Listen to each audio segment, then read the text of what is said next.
Friends, welcome back to the Pints with Jack weekly YouTube channel, where again, David and I each week share a scotch in our lovely Pints with Jack scotch glasses and essentially dive into a topic that stuck out to us this past week during the podcast recording. And this week, we are going to be diving into the topic of making false idols and really exploring how one makes a false idol out of something and what the danger of that can be. And so for our podcast listeners, you will know that we are currently going through the book Till We Have Faces. And we just went through the first section, which was the first couple of chapters. And in here, I won't go through and summarize the chapter itself. If you want to go learn that, you can. But there are these two sisters who have this unique relationship. And so this older sister at the birth of the younger sister called Psyche, who makes this comment that I really want David and I to unpack. So Psyche, the younger sister of Orwell, is born. And Orwell says, "I went to see Psyche that very evening, as soon as the fox had set my mind at rest. And so in 1 hour, I passed out of the worst anguish I had yet suffered, into the beginning of all my joys." And there's a lot there. When I read that, that stuck out to me in many ways. And so I want to set a little context before David and I jump into this and what we can make of this. Orwell, at this point, is the primary character. She's a narrator. And she has a king, a father king, who is just brutal to her, honestly. He's really mean. He is. He calls her curd face, says that only if she gets smart might she be worth anything, that he has her veiled the first time she meets his new wife because he doesn't want to scare the wife. Yeah, she feels ugly. She feels she has no self-worth, no value, and she's starting to think that her only value will be if she becomes competent or intelligent or capable. And so she's approaching this scene here where she's meeting her, not meeting for the first time, but she's with her younger sister just close to after the birth, and she's starting to put all of her joy in her. She's starting to see a sense of fulfillment in her. And that becomes very dangerous. And so you will see, if you have ever read the book or you're going with us in the podcast, that play out. How does that affect her? But she is idolizing her sister. And that's what I want to say. And you get the impression that it is progressive, though. Her first description of seeing her sister, she's amazed at her beauty and falls deeply in love with her. But it's particularly over towards the end of chapter 2, you start seeing that this love is becoming more and more obsessive, more and more all-encompassing, more and more perhaps even controlling. Yes, and that will continue throughout the book. And so I like how you pointed out, it starts out, honestly, as a genuine love. But because she's coming from a place of deep brokenness and woundedness, that love will eventually become more distorted, as we'll see. And I wanted us to talk about this today because I can relate to this very much so. And I would assume you can, and many of us can.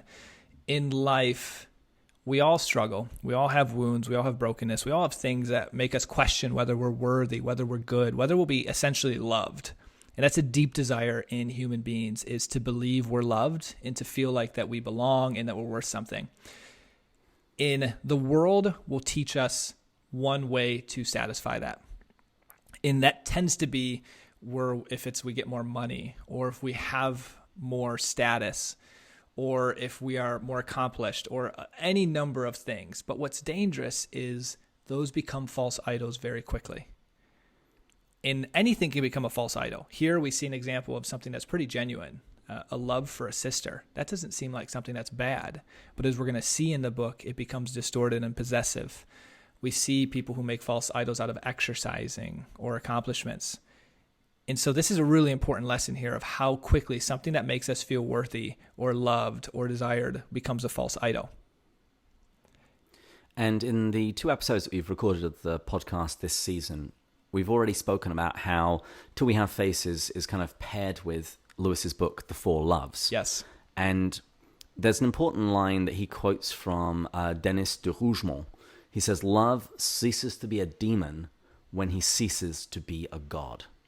Wow. Love ceases to be a demon only when he ceases to be a god.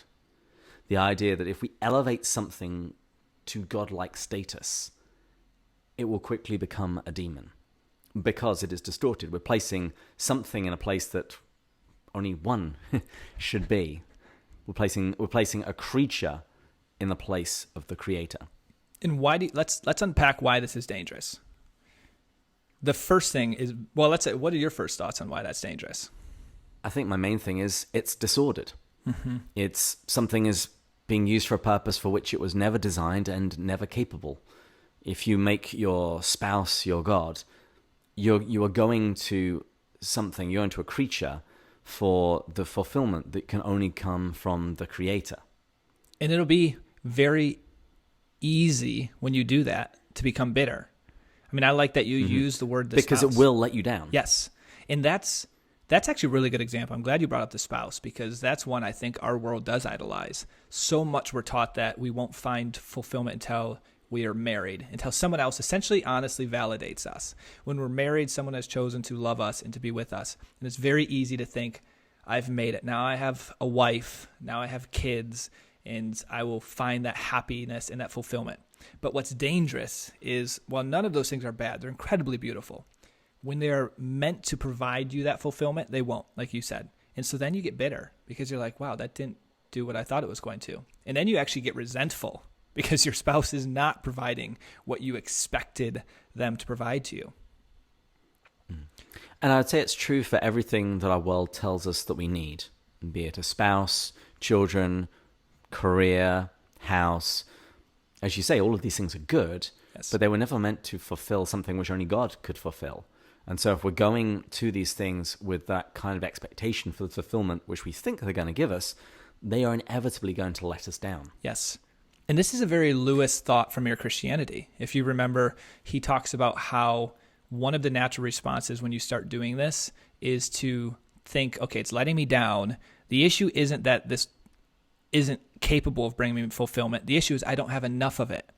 And so with money being something that could provide that fulfillment, you think you need more of it. With accomplishments, you'll be like, all right, I'm not happy yet, but that's just because I don't have quite enough yet. If I accomplish more, if I earn more, if I experience more love, then I will be happy.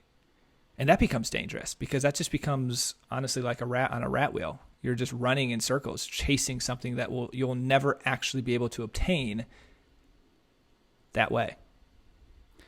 And not only are you seeking for fulfillment in something which cannot possibly give it to you, you are missing out on the real fulfillment, which is God, because you have either ignored him entirely or at least pushed him to the sidelines or further down your list of priorities. Whereas in Mere Christianity, Lewis says this is the very thing that things letting us down should point us towards. The fact that we have a desire which nothing in this world can fulfill, which shows us that we were made for another world, which shows us that we were made for the divine. Yes, that's, I think, one of the final dangers of this is it prevents us from putting our happiness in God, who is ultimately created for. But here's what's interesting. If you're truly following it, I don't know in your journey, but in my journey, this was the case.